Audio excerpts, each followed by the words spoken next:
Experto mundial en cambio climático y premio Nobel de Química son algunas de las credenciales de Mario Molina, científico mexicano que está de visita en nuestro país y con quien la presidenta Michelle Bachelet sostuvo un encuentro durante la semana para conocer un estudio realizado en Santiago sobre la contaminación vehicular y su impacto en la salud de los capitalinos.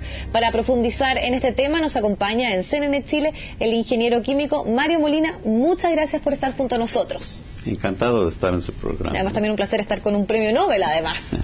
Gracias. Y especialista en esta materia. Bueno, usted estuvo en nuestro país, escuchábamos recientemente a la presidenta de la República y usted estuvo con ella analizando un poco lo que han sido los planes de descontaminación en Chile, a nivel general, no tan solo en Santiago. ¿Van en la línea correcta, a su parecer, de lo que se está haciendo? ¿Se está avanzando en nuestro país en este tema? Sí, se está avanzando. Y en algunos temas, como la contaminación aquí en Santiago, pues Chile ha sido un ejemplo. Es el primer país latinoamericano en que se midieron las partículas pequeñas, que son las que más preocupan desde el punto de vista de salud pública, y la cantidad, la concentración de esas partículas sí ha disminuido pues en la última década, pero por supuesto pues hay que seguir trabajando y seguir con aún más reducción en todas las emisiones que contaminan, ¿no? Y estas partículas además son las más dañinas, las que generan una mayor situación compleja desde el punto de vista de la salud. ¿Qué diferencia hay desde el momento en que se tiene la posibilidad de medirlas, de anticiparse a lo que sucedía hace algunos años atrás? Bueno, medirlas es muy importante porque hay que caracterizar pues de dónde vienen, cuáles son las emisiones más preocupantes y solamente así se pueden tomar las medidas más atinadas. Y fue lo que pues ha pasado en Santiago,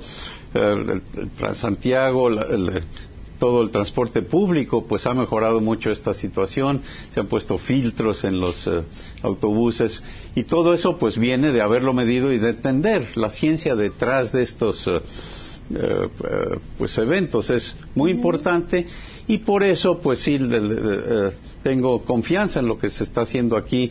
El Centro Mario Molina aquí en Chile ha hecho trabajos muy importantes precisamente pues con el aspecto científico, que es lo necesario para pues tomar las medidas adecuadas. Ahora hay un plan bien ambicioso de aquí al año 2020, partiría esto en el año 2016, tiene una inyección importante de recursos. ¿Hay alguna medida que usted destaca dentro de lo que es este plan de inversiones que busca que nuestro país pueda avanzar? Pues las medidas importantes, de nuevo, siguen reducción de contaminación en general, pero sobre todo de estas partículas pequeñas. Y aquí en Santiago pues sigue en la misma dirección, mejorar pues las características del transporte público, pero también de los automóviles. Los mayores emisores en este momento de la contaminación, por lo menos en Santiago, tiene que ver con el transporte. Estamos hablando de los vehículos particulares, los camiones, los buses. Esa es la parte más importante, por contraste con el sur de Chile, donde es la leña, la quema de leña, sobre todo la leña húmeda, que es un gran problema, ¿no? Antes de entrar en profundidad la situación en el sur, que es bien compleja también, para cerrar el aspecto que tiene que ver con los autos, por ejemplo, de que la restricción se pueda ampliar también a autos catalíticos, porque muchos dicen que ya quedó un poco obsoleto el tema de los que no tienen convertidor catalítico, porque gran parte del parque automotriz efectivamente lo tiene. ¿Es una medida que también podría generar rápidamente ciertos cambios en nuestra ciudad? Sí, pero ya pasamos esa etapa de con o sin convertidor catalítico. Ya no debería de haber pues automóviles sin convertidores catalíticos. Entonces, ¿puede ser una medida un tanto obsoleta la restricción para los autos no catalíticos? Sí, pero lo que sucede es que también se necesita tomar medidas para los autos con convertidor porque ha seguido avanzando la tecnología y las medidas más modernas, con la tecnología más moderna, por ejemplo, lo que se tiene en Europa y en Estados Unidos, pues las restricciones son mucho más severas que originalmente con los primeros convertidores catalíticos. Es que no es suficiente nada más imponer, digamos, que los automóviles tengan convertidor. Tienen que ser motores cada vez más eficientes y cada vez con menos emisiones. Otro tema que también es interesante tiene que ver con los autos eléctricos. ¿Podríamos avanzar pensando que todavía el tema de los costos ahí es la mayor complejidad, o no? Sí, pero esto es un tema muy importante, porque está el costo pues de los convertidores catalíticos, el costo de la tecnología más moderna, pero lo que está muy claro es que ese costo para la sociedad es inferior al costo que tiene la salud pública. Eso le cuesta a la sociedad, se puede medir, y también el costo pues del congestionamiento. Todo esto es parte de los estudios económicos que son la base de estas nuevas medidas. Profesor, y en ese sentido tal vez deberían haber algún tipo de subsidios, por ejemplo, de los gobiernos, del Estado, para potenciar el recambio e ir dejando tal vez los combustibles más contaminantes, porque usted lo dice, claro, el tema es la salud pública, los costos que significa el pago. Vemos situaciones muy críticas año a año, sobre todo en el invierno, las enfermedades respiratorias afectan a los adultos mayores, a los niños, pero muchas veces ese compromiso con el sentido de comunidad de todas las personas no está. Entonces, ¿cómo logramos hacer ese cambio cultural? Bueno, es que aquí la pregunta es, ¿hay subsidio o se debe simplemente cobrar más? Esto depende de los recursos que tenga el gobierno, y hay competencia, pues hay otras cosas en las que el gobierno tiene que intervenir, educación, pues la mejora de la población en general. Así es que lo que sucede, por ejemplo, en países europeos o en Estados Unidos, hay un costo por las emisiones que dañan al medio ambiente. Ahora, si el gobierno se puede dar el lujo de tener algunos subsidios, bien, pero en general el principio que se ha seguido es que el que contamina paga. Exacto. Y los subsidios son importantes, pues quizá para los automóviles muy modernos, eléctricos, los que realmente contaminan muy poco, para así incentivar una renovación pues de toda la flota vehicular, incentivar además mejoras en el transporte público. Exacto, y además también cuando se está hablando harto del tema de los impuestos verdes, ¿usted cree que logran tener avances, hay después ventajas que se pueden ver? Porque hay muchas voces también críticas respecto a estos temas, por ejemplo. Claro, pero de nuevo aquí es una cuestión de recursos que tiene pues todo el país, toda la sociedad.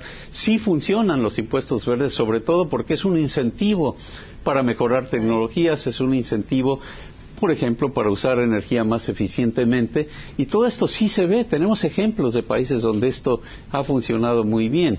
En general, los subsidios es algo que se está tratando de eliminar pues de los países con economías ya que están avanzando, como la de Chile, ¿no?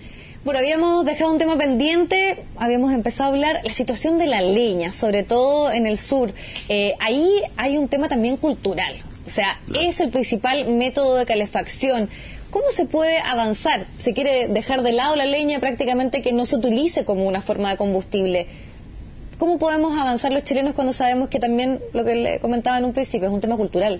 Por supuesto, hay que tomar en cuenta los aspectos culturales, los aspectos sociales, económicos, pero ambientales también. Así es que en parte es una cuestión de educación, pero en parte es de ofrecer alternativas. Por ejemplo, leña seca o pellets, y pues calentadores más modernos que contaminen menos. O sea, no es necesario hacer un cambio drástico de simplemente prohibir el uso de leñas. Eso se puede hacer paulatinamente, pero con tecnologías menos contaminantes que estén al alcance de los costos, pues de lo que puedan hacer todas las familias. Quizás para empezar posiblemente con algunos subsidios. Pero en fin, esto también tiene que resultar de estudios en que la base es primero científica, qué es lo que contamina, qué es lo que hace daño, pero después también tecnológicos, qué alternativas hay, acoplados a estudios económicos, cómo se puede arreglar todo esto pues de la manera más eficiente, ¿no? Ahora, usted dice estos cambios se deben hacer de forma paulatina, pero vemos cómo en el sur de nuestro país, por ejemplo, en el día de hoy la prensa destaca Coyhaique como una ciudad en la cual ha tenido una cantidad de situaciones de emergencia, donde al parecer cada día es más crítica la situación ambiental. Hay otras ciudades, Talca, Temuco. ¿Cuánto tiempo se puede esperar un proceso, por ejemplo, de ir incentivando estos cambios culturales, de ir dejando de lado el uso de la leña, cuando al parecer hay que responder a la emergencia rápidamente también, porque los efectos de la salud son muy grandes también? De nuevo, esto es una cuestión de costos. Digo paulatinamente, pero si la calidad del aire ya está muy deteriorada, pues hay que hacerlo con mucha rapidez. Yo creo que el aspecto cultural, una componente muy importante, pues es explicarle a la sociedad que su calidad de vida misma es la que está sufriendo. ¿Quién quiere tener hijos en una ciudad donde pareciera que fueran fumadores desde muy pequeños, ¿no? Pues queremos todos en general tener niños saludables, tener un ambiente saludable, entonces la población tiene que estar dispuesta a esos cambios, pero hay que explicarles que es por algo racional, no es simplemente por un capricho del gobierno que quiere cambiar su cultura, sino es para que todos mejoren su calidad de vida. Perfecto.